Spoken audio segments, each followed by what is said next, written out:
This is a big truck.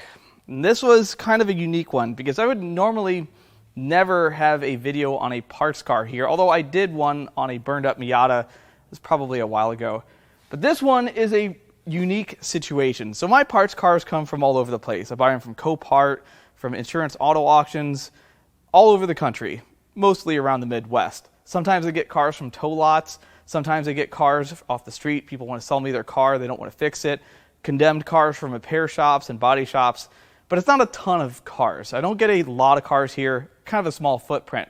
So unique situations really stand out, and that is why this is here. A tow lot kind of close to my house closed down several years ago, and just recently, about a month or two ago, they auctioned off everything that was there.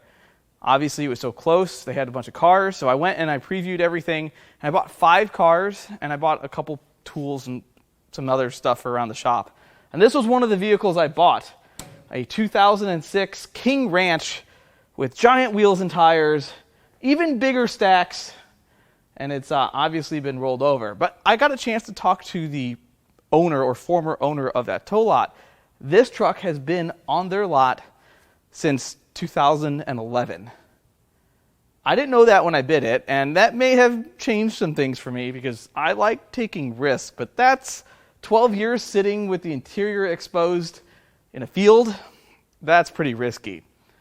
But I bought it anyway. It went for what I would consider a reasonable amount of money, but the fact that this auction didn't have a ton of fees made this a pretty good bargain, especially since I can sell the front bumper, the parts I know I can see that may not be bad from sitting.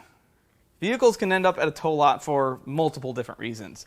It breaks down somewhere, it gets abandoned somewhere, you get in an accident, you get pulled over and arrested, maybe it just gets impounded. There's a lot of different reasons, and they're not all that great. I don't really like the scenarios in which most of these vehicles end up without their owner. However, I buy all my vehicles legitimately, with titles and paperwork. I don't want anything to do with trying to take somebody else's car apart. So this thing had a title, had a salvage title, an abandoned title, so it was obtained legally in 2012. It had been sitting for some time before that. And then I guess they just beached it out back. And stuff happened to it. In fact, all this gravel is because this thing had about a ton of gravel and asphalt in the bed of it. And you can't tell me it flipped over with that stuff still in the bed. Regardless, this was worth the risk to me. I buy a lot of Powerstroke trucks. I try to buy as many as I can, but I had no idea how many miles were on it. I had no idea if it ran or not. Obviously, it sat for so long. Well, I got to show you the interior. So a King Ranch is probably one of the top trim levels, if not the top. I know there's some weird options there, but there's moss growing in here. You can definitely see the seats are faded. That one's coming apart. I mean, this thing it's pretty roached in here, and that's what you would expect for 12 years sitting like this. Look at the headliner. Ugh.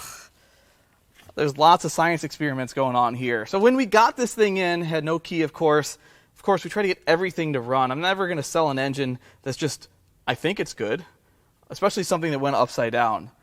So we threw some jump packs on it, which I'm going to do in just a moment, and, well, I'll show you.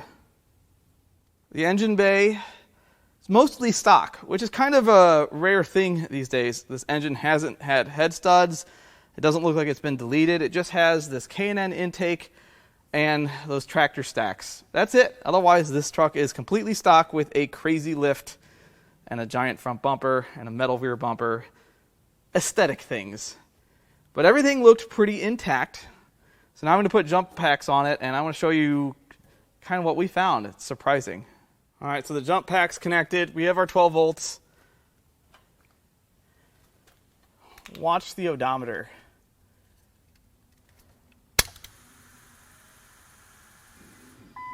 $88,952 miles. Under 90K.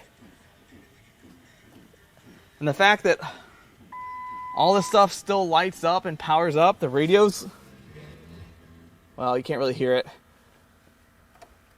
Climate control works. Aux switches light up. This is the crazy thing. The seat track operates. after being rained on for over a decade. I mean, these things like to break when they're not rained on. The even crazier thing is, well, let's see if we can get this thing to crank. Oh, come on. This is tough here.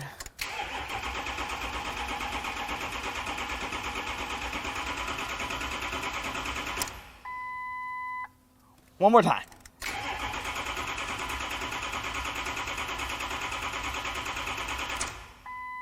Two more times.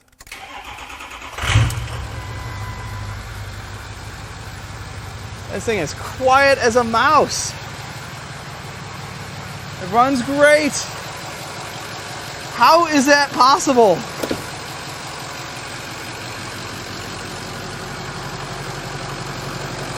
It runs fantastic. 89,000 miles. Sitting for 12 years. My guys literally just checked the oil, made sure there was fuel in the fuel filter, and cranked on it a bunch, and now it runs great. This is going to be an amazing parts car or truck.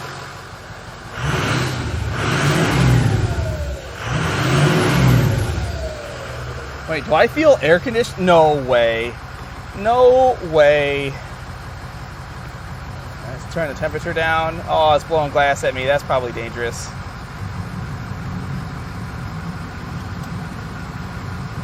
AC. Oh.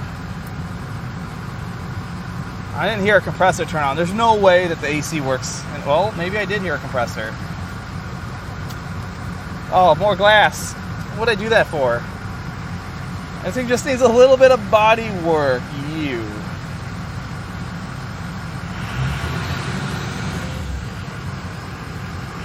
You know, if I got the column unlocked, I could go take this thing to lunch. Probably make it like 3 seconds before I got pulled over, though. That's just nuts. So one thing that we can't really figure out is, what kind of lift is this? Who made this? Is it worth anything? It doesn't look that great.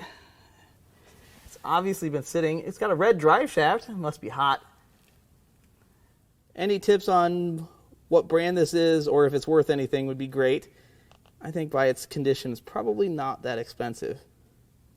And it does have Fox steering dampers on it, though. That's a brand I recognize. Look at those giant stacks. How much power do you think that makes?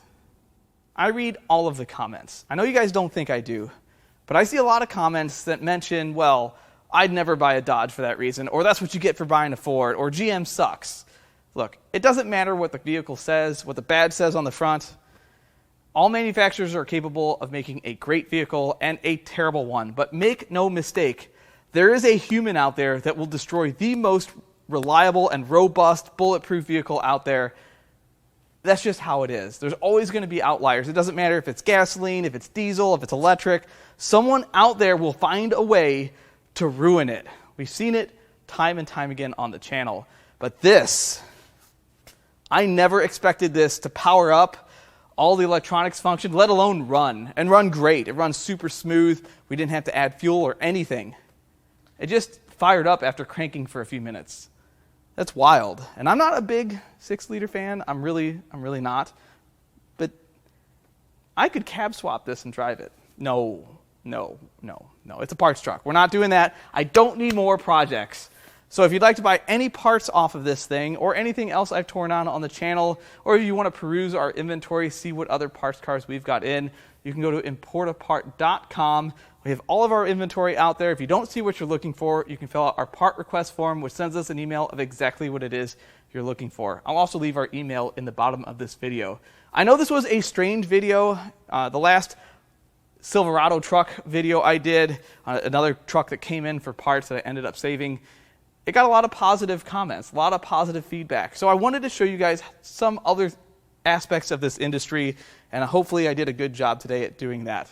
As always, I love all the comments, all the feedback, even the criticism. I love it all, and I'll catch you on the next one.